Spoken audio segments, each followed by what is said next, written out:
these videos to set a statement. Recently, Narumi did some bad things which are costing her to follow some conditions in order to keep this relationship. At the same time, she needs to build trust and she needs to pay a little cost of what she did and assume that she cannot go around making those kind of mistakes with a person who loves her. Hola a todos, soy María. Bienvenidos a mi canal. Bienvenidos a Archivo Criminal. Gracias por estar otro día más conmigo, apoyándome y ayudándome. El caso que os traigo hoy sucedió en Japón. Os invito a que me acompañéis a conocer los detalles de la historia y luego podéis dejar vuestros comentarios sobre el caso. Si el contenido os parece interesante e informativo, os pido que le deis a like, ya que de esta forma me estaríais ayudando. Sin más, comencemos.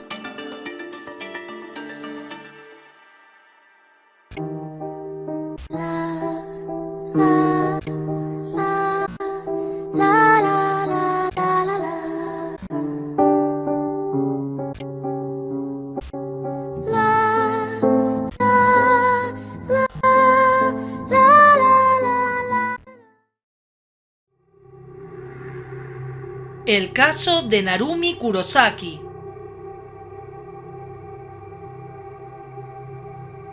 Narumi Kurosaki nació el 23 de julio de 1995 en Tokio, la capital de Japón, donde se crió junto a su madre Taeko y sus dos hermanas menores Onami y Kurumi.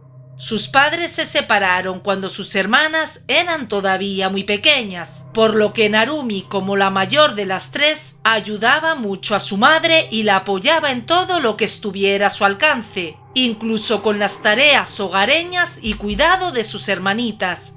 Según su madre, Narumi siempre fue una chica muy aplicada, dedicada, alegre y generosa.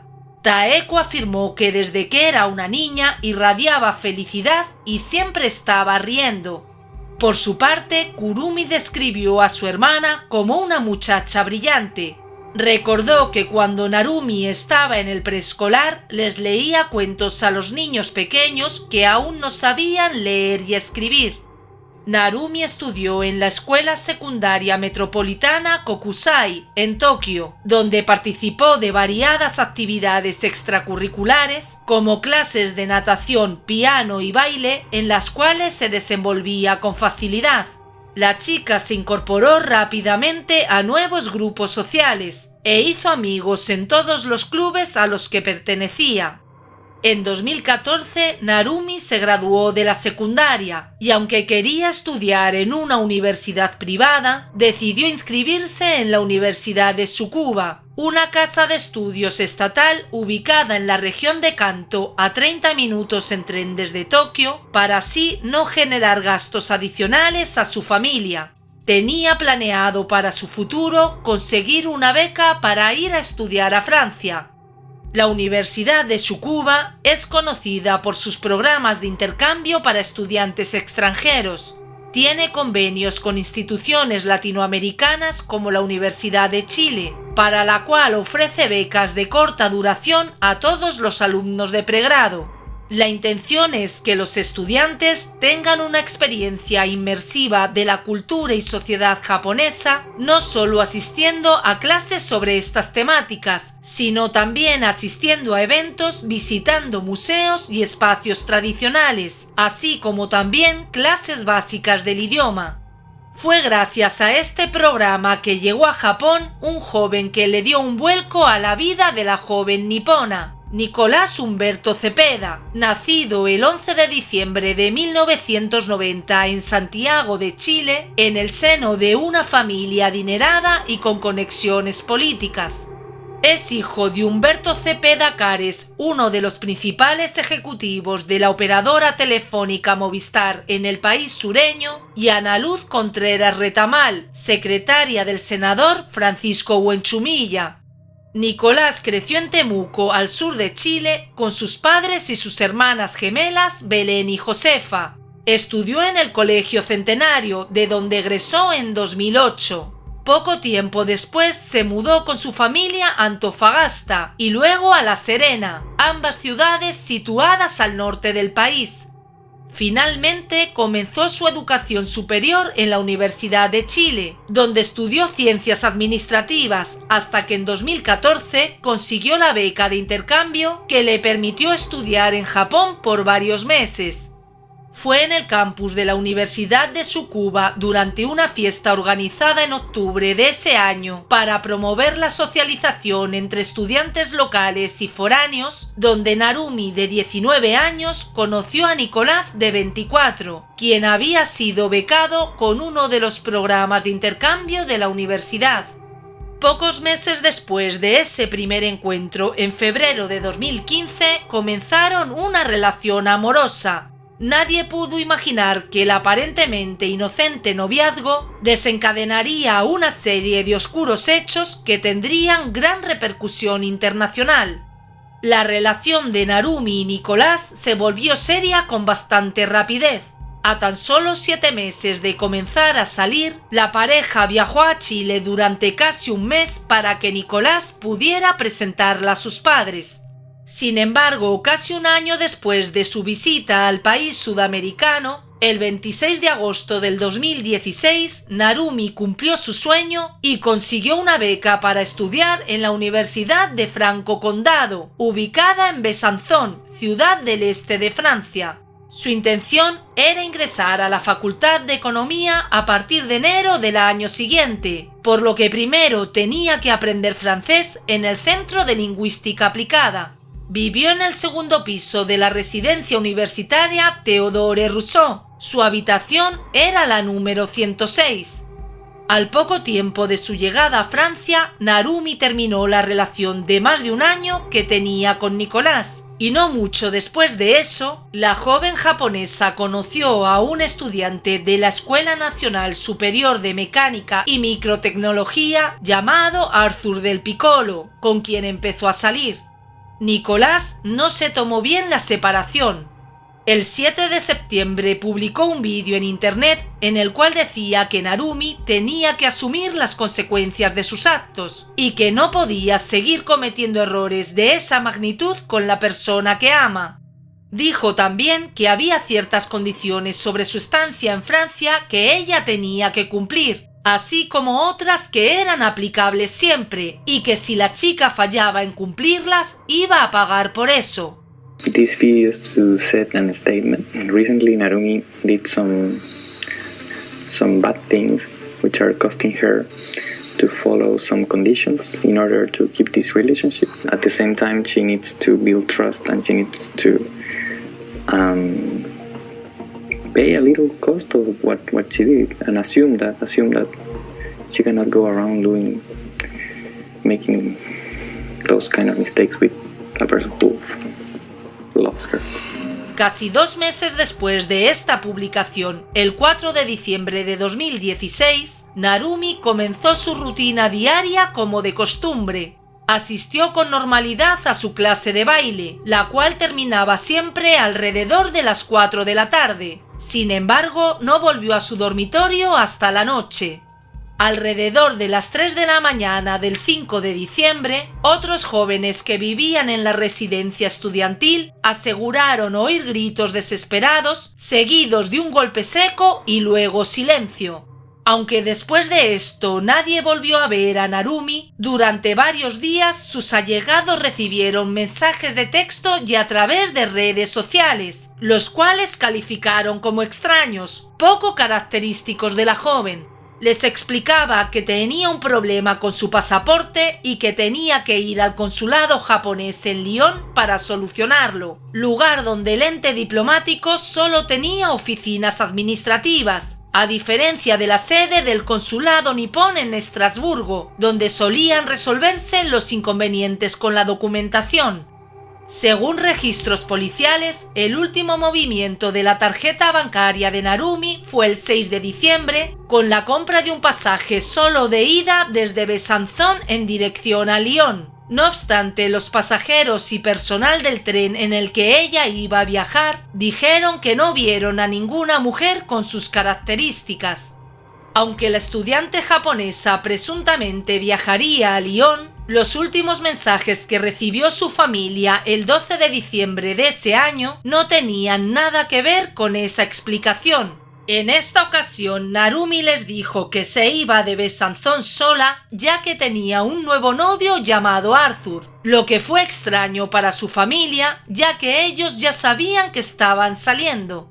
Después de esto, nadie se pudo comunicar nuevamente con ella. No fue hasta 2 días después de su último mensaje que el Centro de Lingüística Aplicada de Besanzón denunció a la policía la desaparición de Narumi Kurosaki, de 21 años. Al día siguiente, funcionarios fueron a la residencia estudiantil a investigar.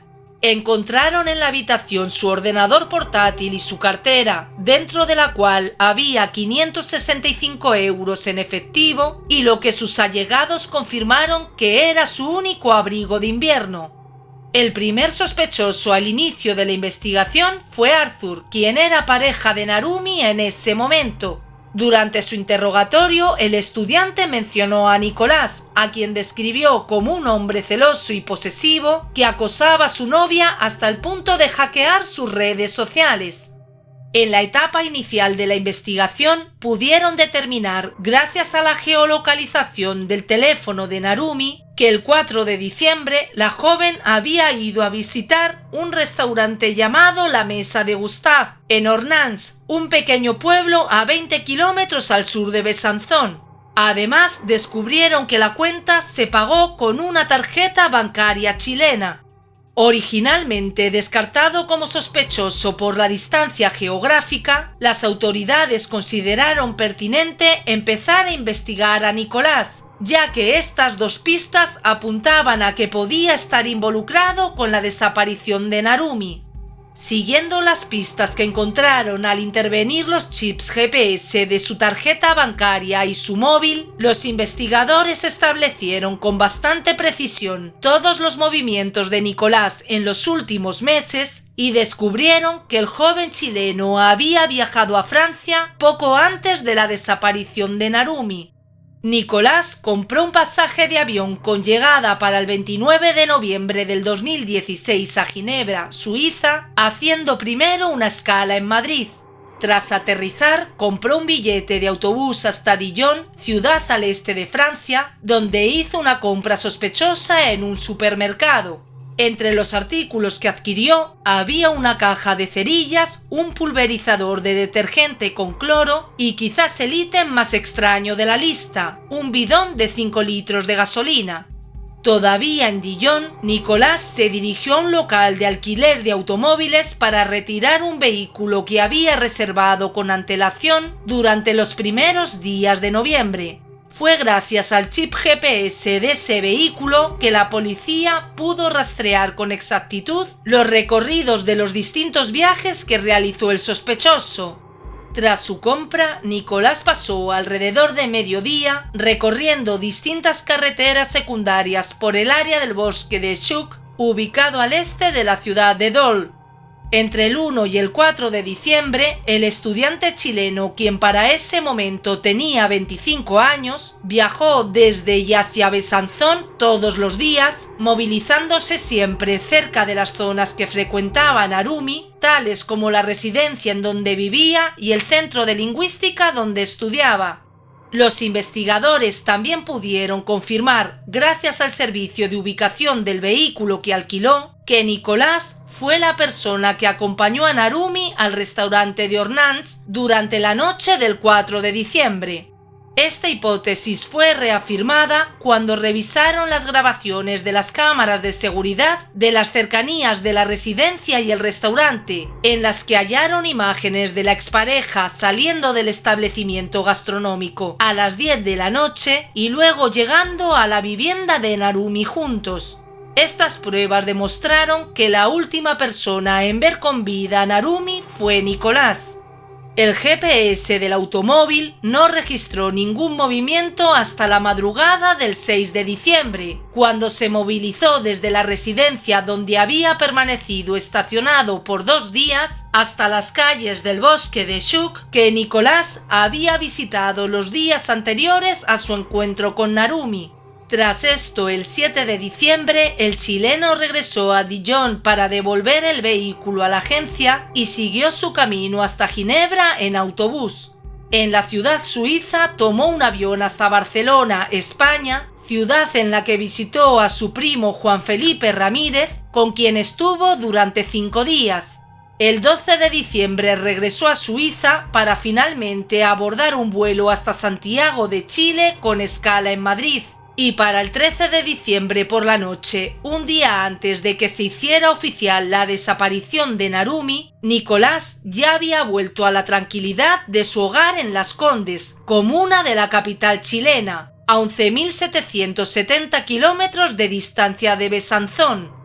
El 6 de enero de 2017 tuvo lugar una reunión entre Jean-Marc Ayrault, quien para ese momento era el ministro de Asuntos Exteriores de Francia, y su homólogo japonés Fumio Kishida, durante la cual el funcionario francés aseguró a Japón que Francia se comprometía completamente a colaborar con ellos para poder lograr la resolución del caso y castigar al culpable. Poco más de una semana después de este encuentro, el viceministro parlamentario de Asuntos Exteriores de Japón de ese entonces, Kentaro Sonoura, sostuvo una reunión con las autoridades francesas en el marco de la Conferencia por la Paz en Oriente Medio que tuvo lugar en París. Al día siguiente, el 16 de enero de 2017, el funcionario japonés viajó a Chile para tener un encuentro con Heraldo Muñoz, ministro de Relaciones Exteriores, y Jorge Abot, fiscal general de Chile.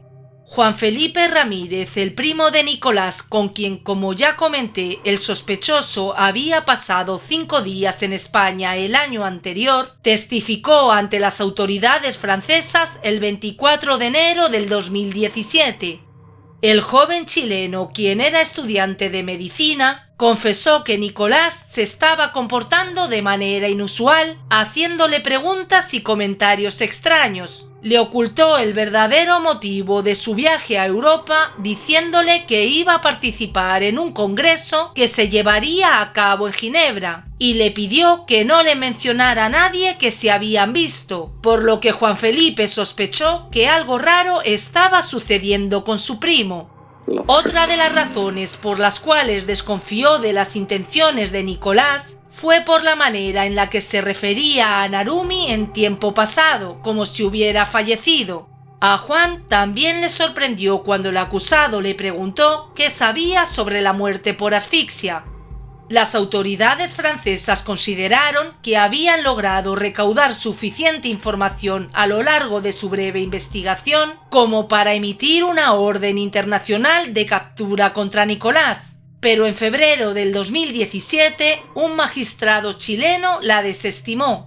No fue hasta el 17 de abril de 2019 que hubo avances en el caso de Narumi, gracias a una petición del gobierno francés para que Nicolás fuese interrogado. El encuentro con el sospechoso principal de la desaparición de la estudiante japonesa se llevó a cabo en Santiago de Chile y fue liderado por la fiscal chilena Tania Sánchez en compañía del fiscal francés Etienne Montreux y un grupo de investigadores, quienes viajaron más de 12 horas hasta la capital chilena para estar presentes en la entrevista.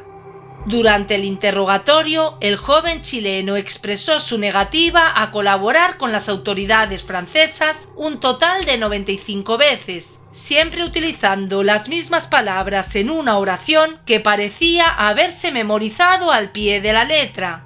Después de este encuentro, el caso se volvió a estancar, pero el gobierno del país europeo no desistió en su intento de capturar a Nicolás, ya que todas las pruebas que habían reunido apuntaban a que él era el culpable de la desaparición de su exnovia.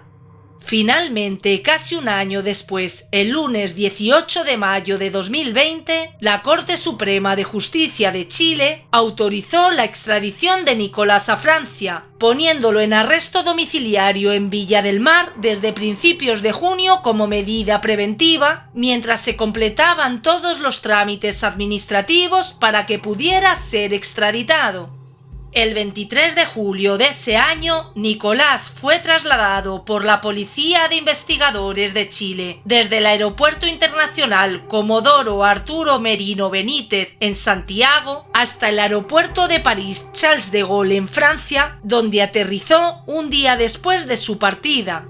Una vez en la ciudad donde ocurrieron los sucesos, al detenido le explicaron sus derechos y cuáles eran sus acusaciones. También le informaron que se enfrentaba a una posible cadena perpetua antes de ser trasladado al centro de detención preventiva de Besanzón.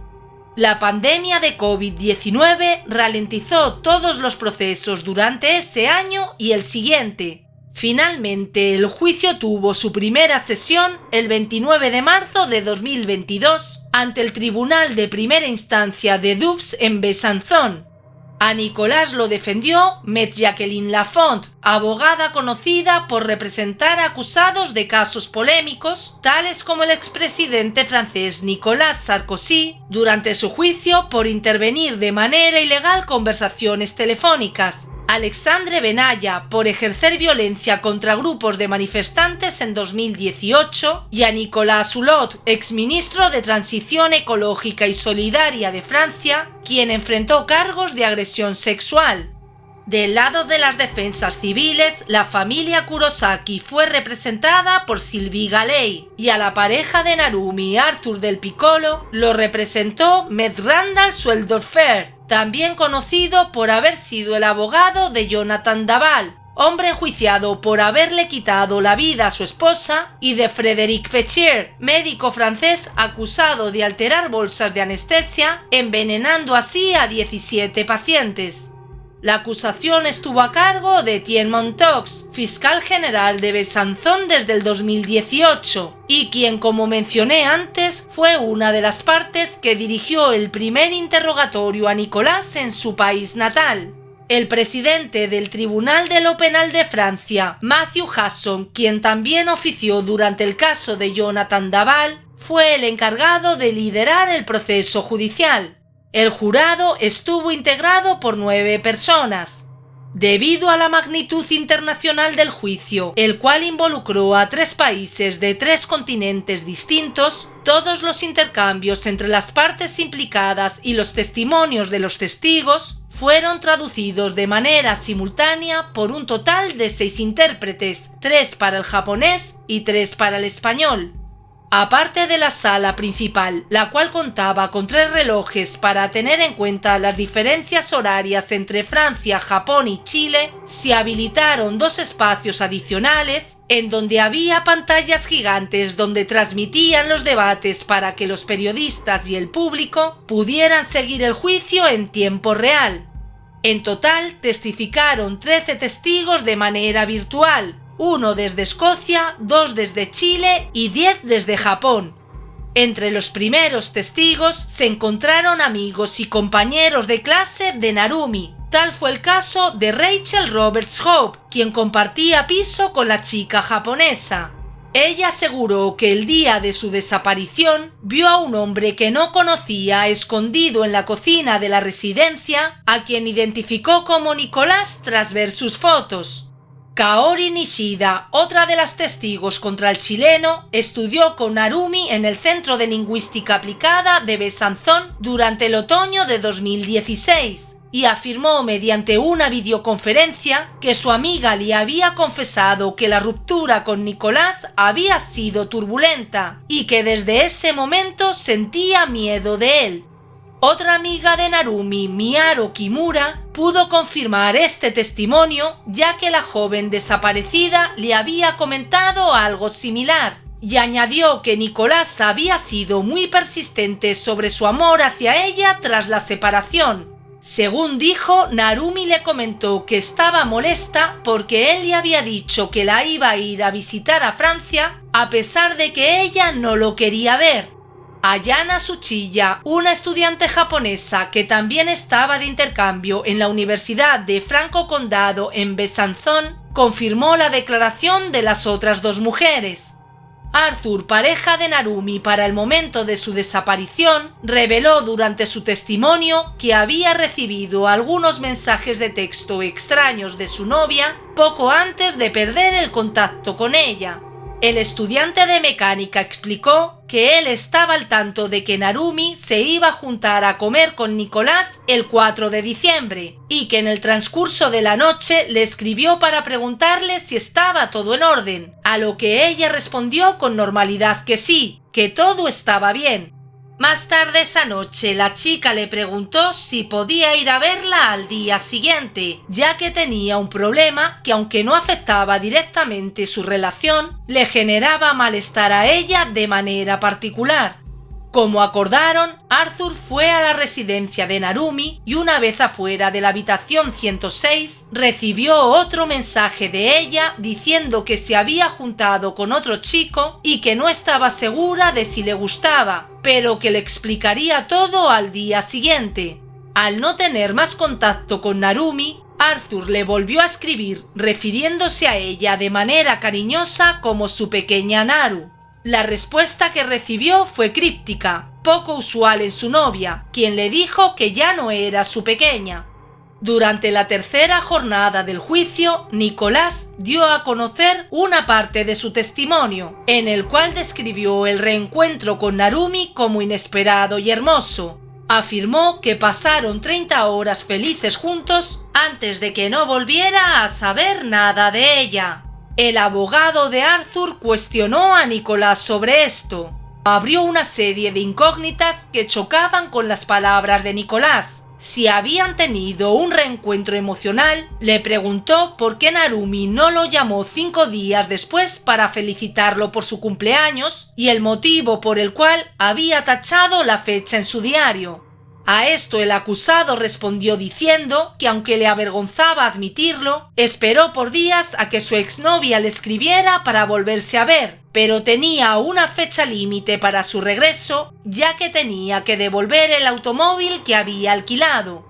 El abogado le preguntó por qué no la llamó él, y ante el silencio de Nicolás, este le dijo que quizás la razón por la que no lo hizo fue porque no se puede llamar a un fallecido.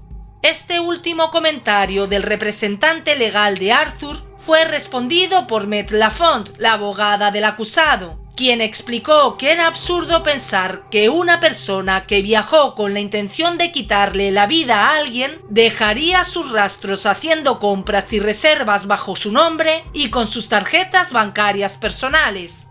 Nicolás también fue cuestionado sobre el equipaje de 18 kilos con el que se supone que viajó a Besanzón, y cuando la abogada de la familia de Narumi le preguntó sobre sus contenidos, el chileno respondió que era su ropa interior, la cual pensó en llevar para no tener que lavar durante su viaje.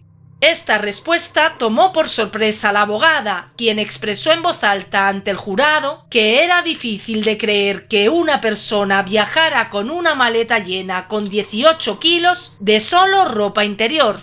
Siguiendo esta línea de preguntas, la abogada le consultó por la extraña compra del bidón de gasolina, el limpiador y las cerillas, a lo cual Nicolás respondió que compró el limpiador porque había ensuciado el automóvil que rentó con comida y el bidón porque había una oferta y pensó que quizás podría necesitar el contenedor para algo durante su viaje.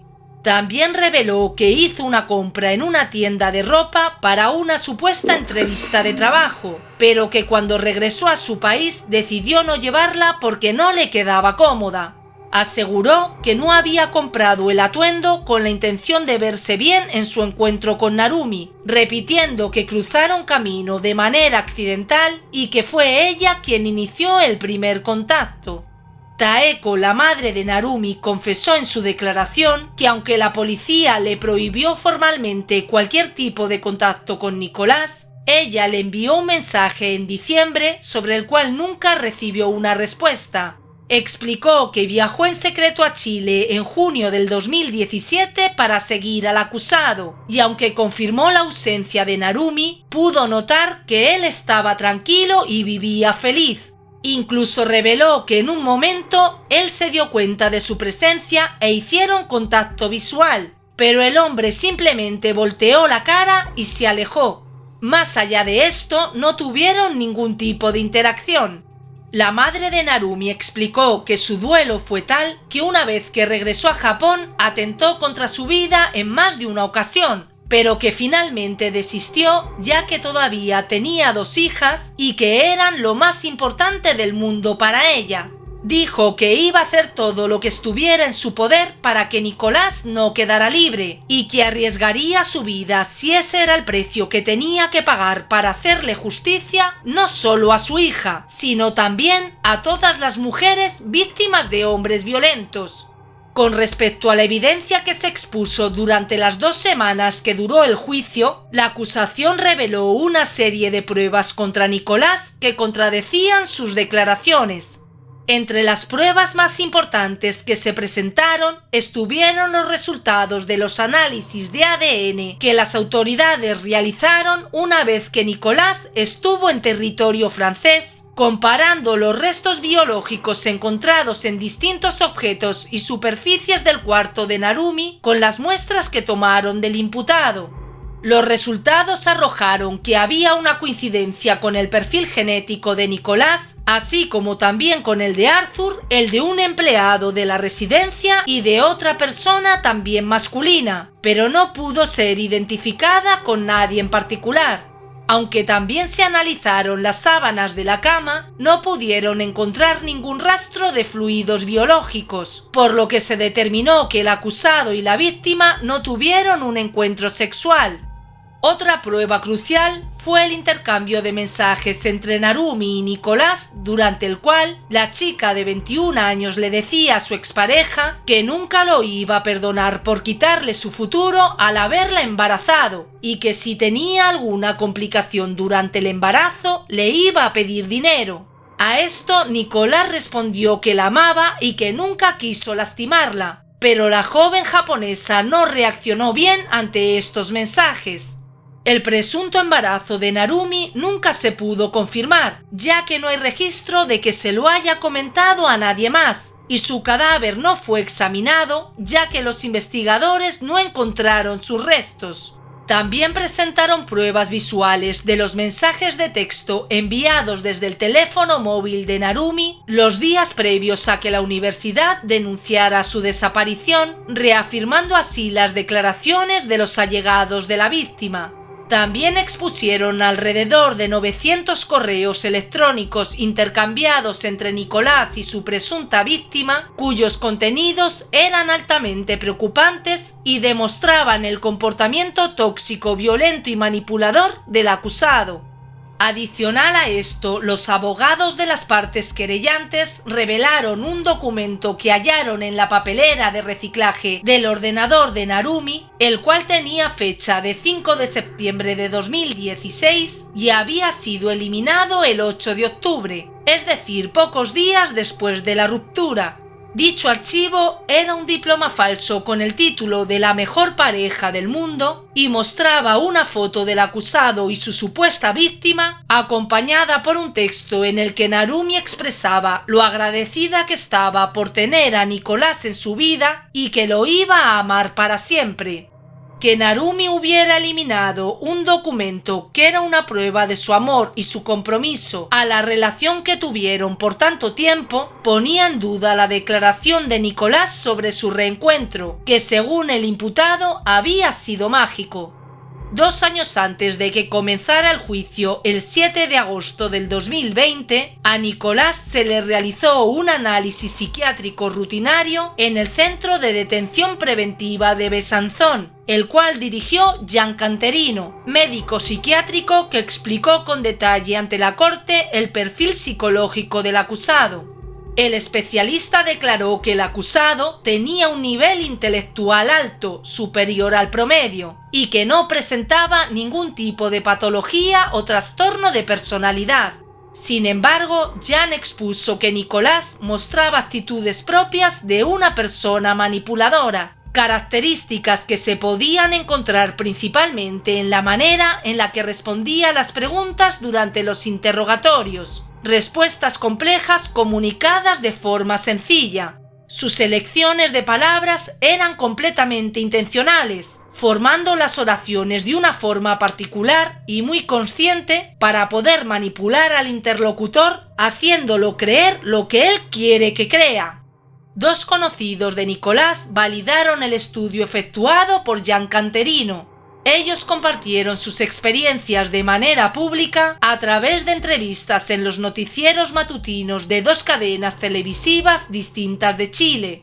Rafael Cisneros, un joven mexicano que era amigo de Narumi y Nicolás cuando eran pareja mientras vivían en Japón, explicó durante su conversación con Mega Noticias que conoció a cada uno por separado antes de que empezaran a salir, y aunque era más cercano con el chileno, siempre tuvo la sensación de que era un hombre extraño, misterioso, excesivamente reservado con respecto a su vida personal, a pesar de que parecía disfrutar de indagar en los asuntos privados de otros. Poco después de que Narumi se fuera de intercambio a Francia, ella y Rafael se pusieron en contacto y en su conversación tocaron el tema de Nicolás. Fue entonces cuando el chico mexicano se enteró de que su amiga había terminado la relación y que no tenía intenciones de volver con él, ya que no se había tomado nada bien la separación, y por más que expresara su deseo de ganar fluidez con el japonés y eventualmente conseguir trabajo ahí, realmente no parecía estar interesado en aprender el idioma. Durante su entrevista, Rafael también se sinceró sobre una carta de Nicolás que recibió a finales de diciembre del 2016. A lo largo del texto, el acusado le daba una actualización sobre su vida, sus logros laborales y académicos, así como también sobre su vida amorosa con una chica que había conocido hacía poco y sus planes a futuro, los cuales incluían finalmente mejorar su japonés lo suficiente para postularse en trabajos que le interesaran y mudarse de vuelta al país asiático. Algo que el mexicano resaltó a los periodistas fue que la carta tenía fecha del 4 de noviembre, pero hablaba en presente sobre las Navidades y el Año Nuevo, como si Nicolás hubiera querido aparentar que fue escrita después de la verdadera fecha en la que la redactó. Tras enterarse de la desaparición de Narumi, Rafael se dio cuenta de que muy probablemente estaba tratando de establecer una coartada para ocultar el crimen. En esta conversación, Rafael también mencionó a una amiga en común con Narumi llamada Rina Sakamaki, quien se tomó el trabajo de irle comunicando a la familia de la desaparecida sobre todo lo que estaba sucediendo con la investigación.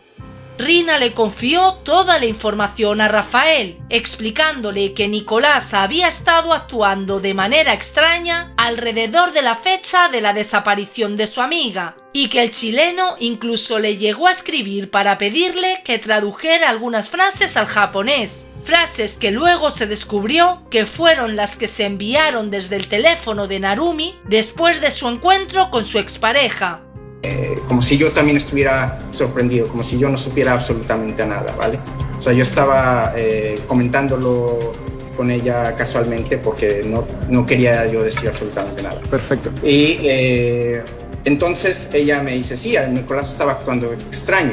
De hecho, lo último que recuerdo que Nicolás me dijo fue pedir unas traducciones un poco raras.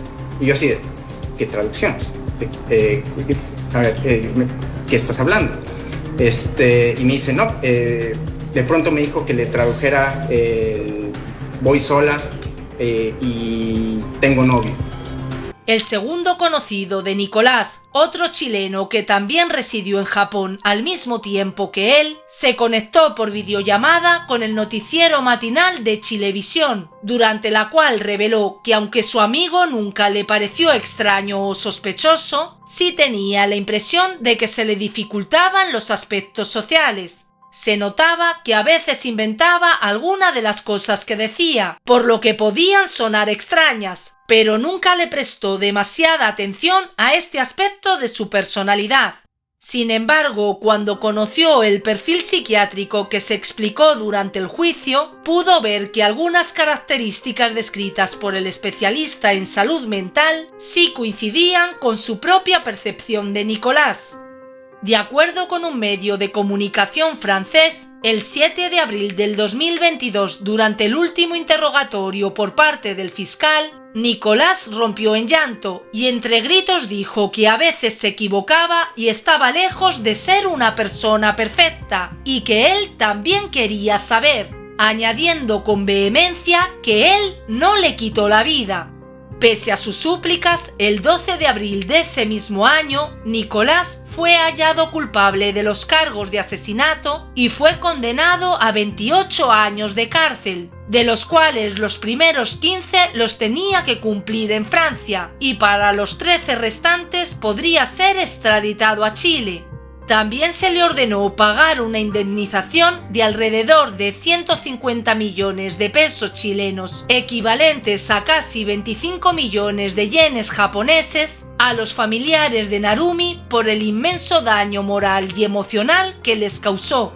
Sin embargo, la condena de Nicolás no fue el último capítulo de la trágica y complicada historia, ya que el 15 de noviembre del 2022, meses después de la última audiencia de su juicio, el Tribunal de Apelación de Besanzón recibió una carta de Maître Jacqueline Lafont, quien defendió al ahora convicto durante su proceso legal, mediante la cual anunciaba el fin de su colaboración con el chileno por mutuo acuerdo. A comienzos de 2023, Nicolás hizo una petición de apelación, por lo que el 21 de febrero comenzó un nuevo juicio, esta vez ante el Tribunal de lo Penal del Alto Saona en Vesoul, y con una nueva defensa, Antoine Bey, quien había sido socio de Éric Dupond-Moretti, ministro de Justicia de Francia. Nicolás expresó estar finalmente listo para dar sus declaraciones usando sus propias palabras y haciendo lo posible para darlas en el poco francés que conocía, sin necesidad de recurrir a un intérprete. Cuando tuvo comienzo la primera audiencia de su apelación, el presidente del tribunal indicó que Antoine le había enviado una carta mediante la cual informaba su ausencia del juicio, ya que Nicolás no quería que fuese más su representante legal, cosa que sorprendió al acusado y a sus allegados, quienes expresaron ante la prensa no haber despedido al abogado. Los padres de Nicolás eligieron a Renaud Bourgeois y Julien Dreyfus como su nueva defensa, y se autorizó una suspensión de 48 horas para que pudieran leer el expediente de la investigación, pero los abogados solicitaron que se postergara más el juicio bajo el argumento de que 2 días no era suficiente tiempo para prepararse y poder defender adecuadamente a su cliente. La nueva fecha pautada para la apelación es el 4 de diciembre de 2023 y está previsto que el proceso dure alrededor de 16 días, durante los cuales la defensa presentará nuevos testigos cuyos testimonios podrían hacer que el resultado del juicio tenga un giro de 180 grados y se suavice o incluso que se retire completamente la condena a Nicolás. Las partes querellantes, es decir, la familia de Narumi y su pareja Arthur, también tendrán la oportunidad de presentar nuevos testigos y pruebas, por lo que el convicto podría enfrentarse también a una pena más grave y se arriesga a pasar el resto de su vida tras las rejas. Lo cierto es que las circunstancias en las que el exnovio de Narumi supuestamente le quitó la vida, así como la localización de sus restos, siguen siendo un misterio que probablemente nunca será desvelado. Entretanto, la madre y hermanas de la joven estudiante japonesa se mantienen firmes en la búsqueda de la verdad y de que la justicia francesa ratifique la condena que le impuso al presunto culpable. Bueno, y hasta aquí la historia de hoy. Me gustaría que dejes tu comentario u opinión. ¿Qué opinas sobre este terrible suceso? Antes de irte, te pido que dejes un me gusta y si este contenido es de tu interés, suscríbete si aún no lo estás y activa la campanita para seguir los contenidos que voy subiendo al canal, ya que trataré de seguir subiendo varios vídeos por semana. ¡Saludos!